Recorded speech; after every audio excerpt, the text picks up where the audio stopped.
నేను అజయ్.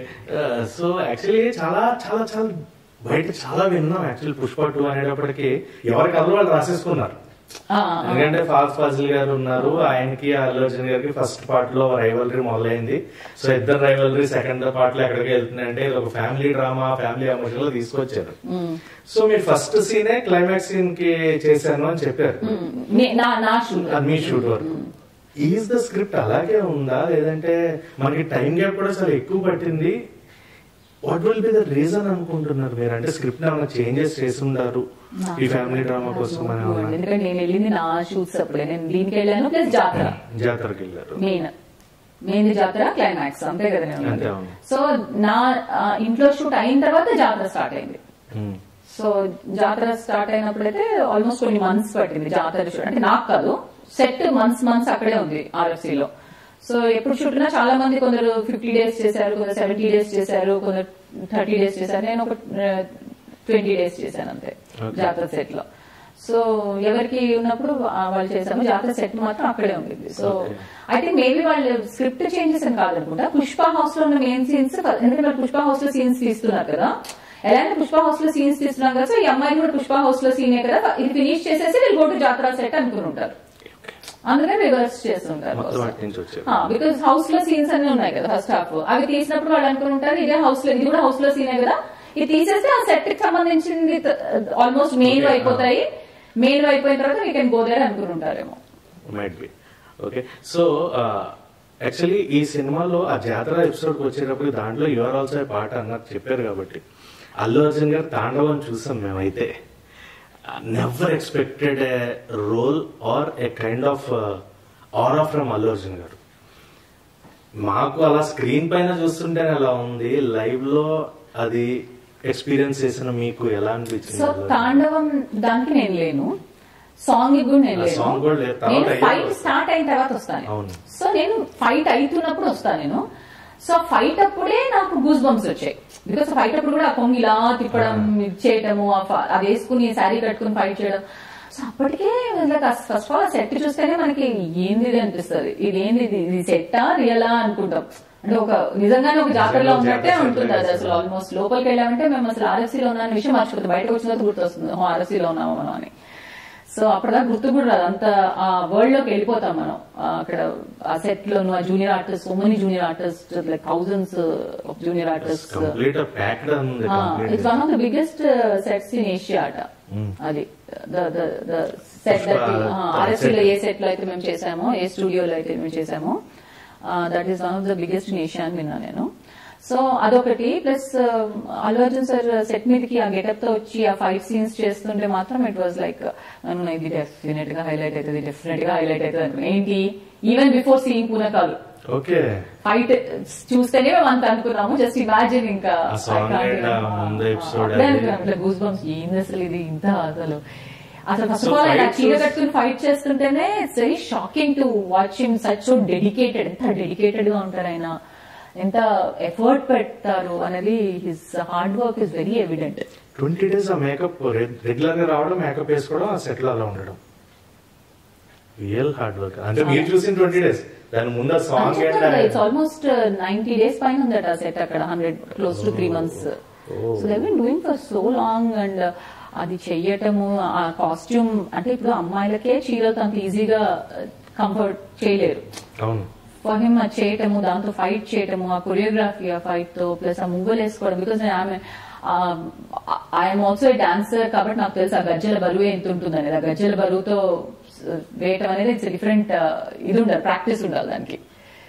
సో ఆ ముగ్గుల బరువుతో ఆయన ఫైట్ చేయటము, ఆ కొరియోగ్రఫీని డాన్స్ చేయటము, it's you need lot of dedication, hard work for that. It's not an easy job to do that.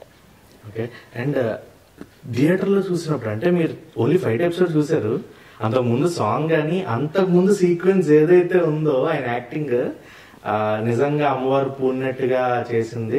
చూసినప్పుడు థియేటర్ కంటే రీల్స్ లో ఫస్ట్ చూసేసా, పెట్టంగానే టింగ్ అని వచ్చింది. నిజంగా రిలీజ్ డే ఇట్లా వచ్చేసింది చూడకముందు రీల్స్ లోకి. So but yeah, it was amazing to watch that. I'm like ఏంటి నేను ఇది కూడా ఉందా అనుకున్నా ఒక సెకండ్. అంటే ఎక్స్పెక్ట్ చేస్తాను కదా అంటే పాట ఉందని తెలుసు, ఎందుకంటే నేను సాంగ్ అప్పుడు ఇనిషియల్ గా పావని నా దగ్గర నుంచి వెళ్ళిపోతుంటే ఏ నాయన తిడతాడు ఆగవే అని అరుస్తాను, అది సాంగ్ టైమ్ లో తీసారు. So I was there on the sets. Song ఉన్నన్ని రోజులు కాకపోయినా ఒక ఫ్యూ డేస్ ఆఫ్ సాంగ్ నేను ఉన్నా సెట్ మీద. సో నేను సాంగే ఉందనుకున్నా, నేను ఈ పునకాల్లో ఇది తెలియదు నాకు అది ఉందని. So it was amazing. It's like oh my god, నేను చూసిందే కాక ఇది ఉందని అనుకున్నా నేను. సూపర్. అసలు మీరు చెప్తుంటే నిజంగా ఆయన పడిన కష్టం ఏంటి అనేది వీ కెన్ రియల్లీ. ఆయన సుకుమార్ గారు కూడా ఎంత కష్టపడ్డారు. ఇన్ని రకాల ట్రోల్స్ అవుతున్నాయి మళ్ళీ సినిమా పైన, కలెక్షన్స్ వస్తున్నాయి. సో కలెక్షన్స్ లో might be this will be the biggest ఇప్పటిదాకా మన ఇండియన్ సినిమాకి మోస్ట్లీ. ఎందుకంటే 1 వీక్ లోనే 1000 వచ్చేసిందట కదా. 1 వీక్ లో 1000, 6 days లోనే వీ కంప్లీటెడ్ 1000 crore అనేది అసలు ఇండియన్ హిస్టరీకి ఇది ఫస్ట్ టైం. సో అలాంటి 1000 crore ఫిలిం లో you are a part. How you are feeling about the collections and all? It's amazing to feel that. Main ఏంటంటే being a part of 1000 crore film ఒక ఎత్తు అయితే, నేను పెద్ద సినిమా ముందు చేశాను, 1000 crore సినిమాలు చేయలేదు కానీ హిట్ మూవీస్. కానీ ఏంటంటే మన క్యారెక్టర్ ఎక్కువ లేదనుకోండి, నువ్వు 1000 crore సినిమా చేసినా 1200 crore సినిమా చేసినా నీకు పెద్ద అంత ఫైదా ఉండదు. నువ్వు చెప్పుకోవాలి హలో ఆ సినిమాలో ఉన్నా, ఆ సినిమాలో అంటే ఎక్కడ ఉంటే అది అక్కడ ఉన్నా అని చెప్పుకోవాల్సి వస్తుంది. బట్ నా I'm only నా gratitude and I'm glad that Sukumar sir gave me that small role అయినా ఇంపార్టెంట్ క్రక్స్ ఆఫ్ ద ఇది ఇచ్చింది. అంటే పావని త్రూవే నడుస్తుంది హానెస్ట్లీ చెప్పాలంటే. సెకండ్ హాఫ్ మొత్తం కావేరీ మీదే నడుస్తుంది. And being Kaveri's mom I got the opportunity to do that scene. అది సార్ రాసుకుని అంటే ఏదో కావేరీ మీద నడుస్తుంది కదా అని కావేరీకి బ్రదర్స్ ఇద్దరు కలవాలి కదా అని బ్రదర్ కి అజయ్ కి మాత్రమే సీన్ పెట్టకుండా ఆయన వదిన క్యారెక్టర్ కలుపుతుంది. వదిన character is the first one who takes the step వాళ్ళ ఇంటికి వెళ్ళటానికి. తనే ఇనిషియేట్ చేస్తుంది కాబట్టి తను వెళ్తాడు కదా, అంత గొడవ అయిపోయినా కూడా జాతర. సో ఆయన అది ఆలోచించి నాకు ఇచ్చారు చూసావా, దానికి గ్రాటిట్యూడ్ అంత పెద్ద సినిమాలో. సో దాని మూలాన ఏంటంటే వదిన అనే క్యారెక్టర్ రిజిస్టర్ అయింది. సి వదిన పిల్లలు మేము చాలా సినిమాల్లో చేశాం, కానీ ఏంటంటే రిజిస్టర్ అవ్వటం వేరు, నువ్వు పెద్ద సినిమాలు చేయటం వేరు. నీకు రిజిస్టర్ అయ్యేలాగా ఒక ప్రాపర్ సీన్ ఇచ్చి ఆ సీన్ స్టోరీకి రూట్ లో కనెక్ట్ అయి ఉండడము అనేది ఒక అదృష్టం. ఉన్నది ఒక సీన్ అయినా కూడా it's strongly connected to the actual second half అంతా మొత్తం. సో దానికి I'm very glad and I'm very happy and gratitude to Sukumar sir for writing వదిన కోసం అది రాసినందుకు. సో ఈ పాజిటివ్ వైబ్ తో what are your future projects? ఎలాంటివి తీసుకుందాం అనుకుంటున్నారు? అది రాంగ్ క్వశ్చన్. అది ఎలాంటివి తీసుకుందాం అని ఉండకూడదు, వచ్చిన వాటిలో చూస్ చేసుకోవాలి. యా నేను ఇది దీని మూలనే కాదు, ఈవెన్ బిఫోర్ పుష్ప ఆల్సో నేను నా ఫస్ట్ ఫ్యూ ఇయర్స్ ఆఫ్ అంటే మనకి ముందు థాట్ అంటే నేను క్వశ్చన్ ముందు థాట్ ఎలా ఉంటుందంటే we want to do characters. ఏది కరెక్ట్ అవుతుందో ప్రజలకు మనకు తెలియదు. కరెక్ట్ అయిన తర్వాత ఎలాంటివి చూస్తారు అనేది కూడా మనకి ఒక థాట్ వస్తుంది. సో ఆ పాయింట్ ఆఫ్ వ్యూ మీద I ask the question, what kind of characters you wanted to choose for next movies అనేది అడుగుతాను. యా సో నేను అదే చెప్తాను.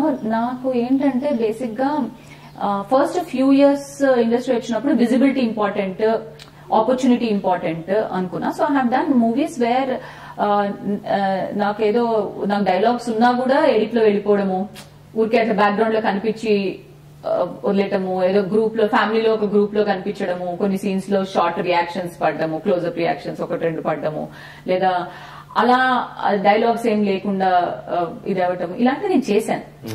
బట్ ఏంటంటే as I was going through my career only I started deciding what I want అనేది చూస్ చేసుకోవడం మొదలెట్టా. అంటే నాకు ఇలాంటి వద్దు, సో నేను క్వశ్చన్స్ అడగడం మొదలెట్టా. నాకు ఉంటుందా అండి డైలాగ్స్, నా క్యారెక్టర్ ఉందా, ఒకవేళ వాళ్ళు నాకు సాటిస్ఫైయింగ్ ఆన్సర్ ఇవ్వకపోతే అది పెద్ద సినిమా అయినా కూడా నేను కొంచెం మొహమాట పడి లేదండి నేను ఐ మైట్ నాట్ డూ, దీనిలో నాకేం లేదు కదా అని చెప్పాను.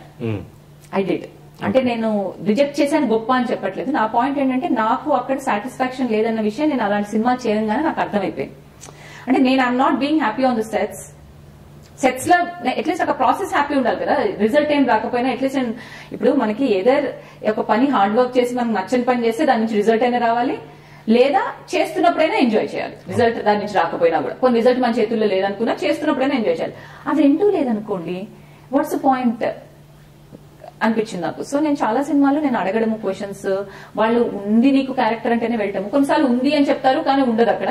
But that keeps happening in industry. అది కామన్, అది ప్రతి ఒక్కరికి జరిగేది. అది అలాంటి పక్కన పెట్టేస్తే, లేదా ఏదో ప్రొడ్యూసర్ చెప్పారు కదా మనకి ఇష్టమైన ప్రొడ్యూసర్ ఉంటుంది కదా అని, కానీ ఇన్ జనరల్ నేను క్వశ్చన్స్ అడుగుతున్నా ముందు నుంచి కూడా. So even before Pushpa also my choice was a conscious choice. వచ్చాయి కదా అని నేను చేయలేదు ప్రతిదీ.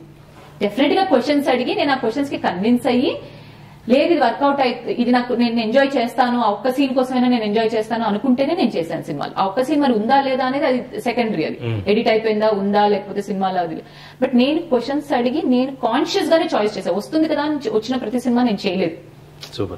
బిగినింగ్ లో చేశానేమో 1-2 years, but after point of time వచ్చిన ప్రతి సినిమా లాస్ట్ మెనీ ఇయర్స్ నుంచి నేను చేయలేదు. కాన్షియస్ చాయిస్ చేశాను. I think the same conscious choice will continue after Pushpa also.